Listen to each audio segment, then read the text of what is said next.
Ibihe byiza nibyo mbifurije mwe mwese mukunda ndetse mugakurikira amakuru n'ibiganiro tubagezaho. Twizere ko muri amahoro. Reka twihute dukomoze kubirebana n'aya makuru. Ubu tuvugana Makabiri 3 isohoye itangazo mu by'ukuri rikomeye cyane, ariko kandi riburira igihugu cy'u Burundi ni ku nshuro ya mbere n'iya nyuma nkuko babivuze, bati turababurira kuvana ingabo zanyu mu gihugu cyacu by'ako kanya nta mananiza.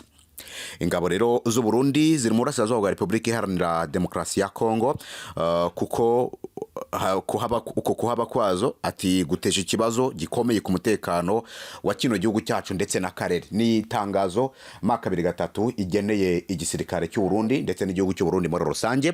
Tumaze iminsi tubyumva mu by'ukuri ibiri kubera i Burundi ndetse na Repubulika Iharanira Demokarasi ya Congo icyarimwe.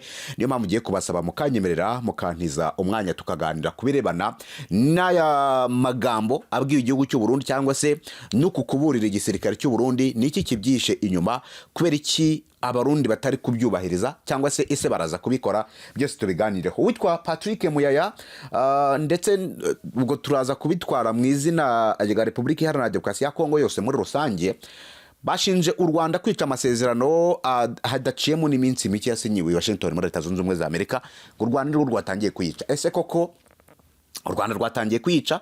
Bamwe bati u Rwanda rwohereje izindi ngabo muri Repubulika Iharanira Demokarasi ya Congo. Ibi kandi barabivuga bashingiye kuri bwa bwato mwabonye bwavaga i Goma bumanuka bujya Bukavu, nizangabo za pasingiraga Rumangabo zazaga i Goma mu kigo cya gisirikare, hanyuma zagiye gutanga umusada. Ubwato bwaragaragaye. So Kinshasa rero Patrick Muyaya nta guca ku ruhande ati zira ni ingabo z'u Rwanda ahubwo bishe amasezerano. U Burundi muri intambara ukomeje kwivanga, ubwo nabyo turabikomozaho mbabwira uko bimeze. Mbaye ikaza abatwumva muri mu Rwanda, abatwumva muri hanze y'u Rwanda, mwese reka tuganire kubirebana n'aya makuru. Banyarwandakazi, barundikazi, reka duhere kubirebana n'iri tangazo umutwe wa ARC Makabiri 3 wongeye gushyira agaragara usaba igihugu cy'u Burundi gucyura ingabo zacyo by'ako kanya nta yandi mananiza, kuko ngo ingabo zabo ziri muri RDF zikomeje guhungabanya umutekano wa kira gihugu cyangwa se ziteje ikibazo ku mutekano wa kira gihugu, ariko kandi ngo zitirengagije n'uwa karere. Nibiko bimwitangaza. Ubundi rero kuva mu mwaka wa 2023 bufite ingabo mu burasirazuba bwa Repubulika Iharanira Demokarasi ya Congo zirenga 10,000, nubwo kugaragaza umubare wa nyawo navuga ngo byaba ari kinyoma, ariko zirejero 10,000, ndetse bakagira n'abarwanyi bo mu mutwe y'imbonerakure, bakaba mu by'ukuri izi ngabo zifashiza leta ya Repubulika Iharanira Demokarasi ya Congo kurwanya uyu mutwe wa ARC Makabiri 3 urwanira impinduramatwara ndetse n'uburenganzira bwawo. Izo ngabo kandi by'umwihariko ziri kugira uruhare mu mirwano ikomeye imaze icyumweru ibera mu bice bitandukanye by'intara Kivu y'Amajyepfo.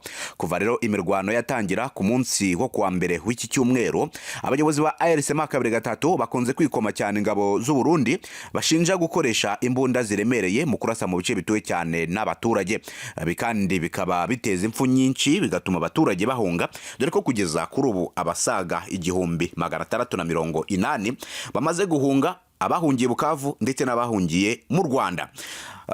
Abatarahunze basigaye mu ngo zabo bapfuye, ibisasu byabaguyeho. Ngo ndetse ibi bisasu bikaba byarangije n'ibikorwa remezo birimo amashuri, amavuriro, ingo z'abaturage, yego, ndetse n'umunara yitumanaho, ubwo ni wa wundi wa Vedocom, wa wundi duherutse kubona ushya. Hanyuma rero ku munsi wo kuwa kane, hari ku itariki ya 4 Ukuboza, abantu 23 nibo byari bimaze kumenyekana ko ari bamaze kugwa mu bitero byatangiye ku munsi wo kuwa mbere w'iki cyumweru. ARC Makabiri 3 mu itangazo yasohoye ku munsi w'ejo ku tariki ya 6 Ukuboza yavuze ko nta gahunda yariyo yose ifite yo kugira yo kugira uduce yigaruriye cyangwa se ifite yatakaza.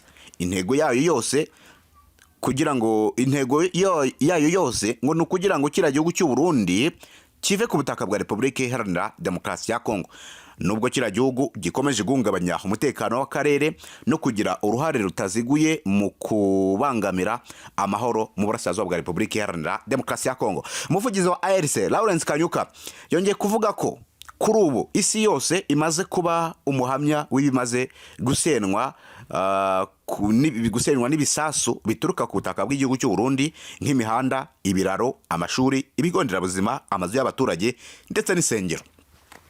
uwo ni Lawrence Kanyuka yavuze ko kandi ibitero bituruka hanze y'imipaka ya RDC bica igikuba mu baturage bakabagirira nabi ndetse bigatuma ababarirwa mu bihumbi bahunga ingabo.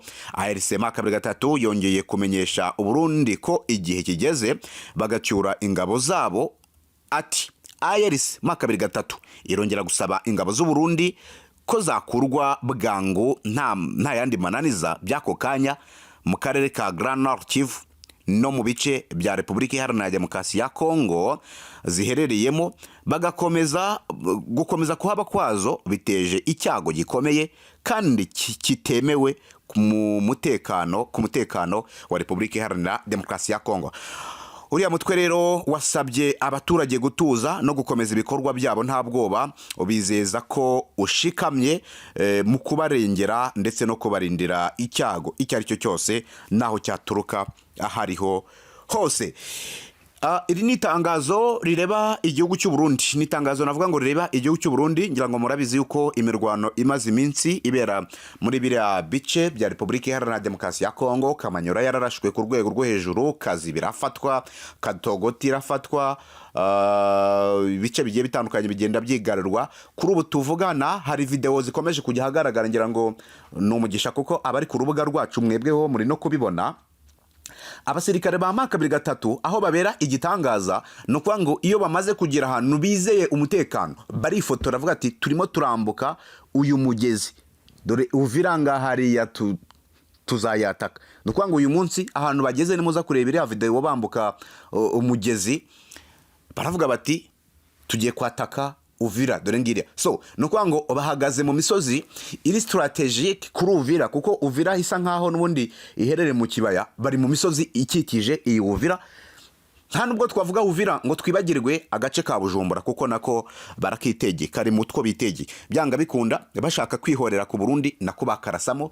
Icyo gihe bakarashemo murabizi ura no murwa mukuru, umurwa mukuru w'u Burundi kurasamo ikibuga cy'indege cyafunga festival, ubuzima nabwo bwahita butangira guhenda kubera ko umutekano wabatangiye kuba ibibazo bikomeye cyane, kubera ko nk'ubwo ngubwo ibyo Abarundi bakoreye Kamanyora ibyo byaragaragaye kuva ku munsi w'ejo baharashe bombe zitari munsi ya 13, ibi bikaza byongera ku yindi minsi yabanje. So ibi ngibi rero bavuze uti reka tatwe barashe Kamanyora, ibi reka dukore revenge tuyikore muri Bujumbura. So byabigiye kuba ibibazo bikomeye cyane, ariko ntekereza yuko nta wifuza intambara n'ubundi muri rusange nibaza kwemera bakava ku butaka bw'iki gihugu biraza kuba ari amahoro.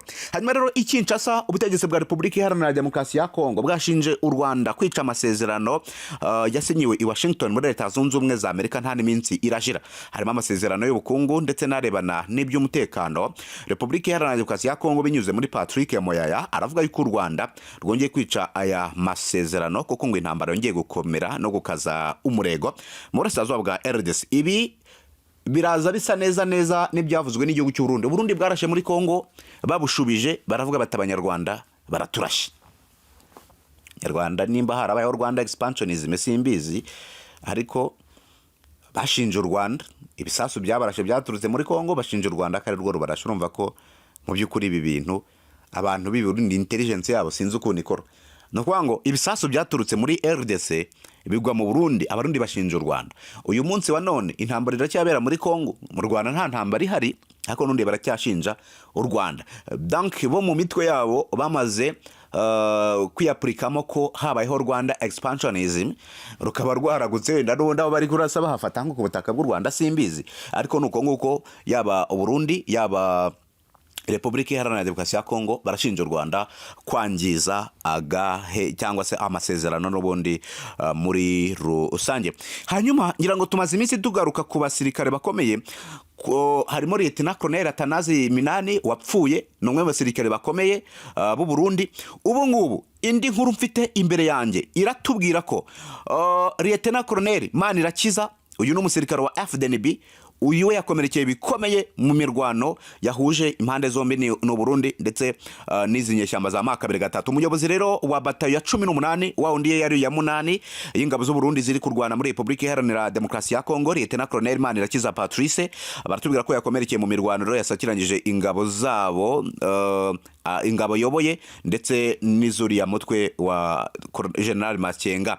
Hanyuma rero Lieutenant Colonel Manirakiza Patrice yakomerekeye mu mirwano yabereye mu gace ka Ruvu ruvungi aho ni mu ntara Kivu y'Amajyepfo kuva ku munsi w'ejo kuwa gatandatu tariki ya 6 Ukuboza 2025 makabiri gatatu yigaruriye kara gace gaherereye muri teritwari ya Uvira mu ntara Kivu y'Amajyepfo ni nyuma yo kukirukanamo batayo eshatu z'ingabo z'u Burundi ya 9 ya 12 ndetse ni ya 18 abasirikare rero ba RDF ndetse n'abarwanyi b'imitwe ya Wazalendo bahisemo gukizwa n'amaguru bari rukanka. Amakuru avuga ko Lieutenant Colonel Manirakiza nyuma yo gukomerekera bikomeye muri iriya mirwano yahise ajyanwa i Bujumbura by'igitaraganya kuri ubu rero akaba ari kuvurirwa ku bitaro byitwa Tanganyika Care Hospital aho arwariye mu ndembe. Amakuru aravuga yuko rero uyu musirikare yakomeretse bikomeye mu mpyiko ndetse no mu nda kimwe n'amaguru nyuma yo guterwa ikibombe ariko nicyaza guhita kimuhitana. Amakuru kandi avuga yuko imirwano yabereye Ruvungi ingabo z'u Burundi zashoboye kubona umusada wa batayo ebyiri zaturutse mu mujyi wa Karemi ndetse na Kindo ndetse n'uw'izindi ngabo zaturutse i Bujumbura no mu Ruvira ariko bikaba iby'ubusa bose bagakubitwa bagakizwa n'amaguru bakirukanka cyane. Urumva ko iyi ntambara iri kubera i Burundi ntago yoroshye.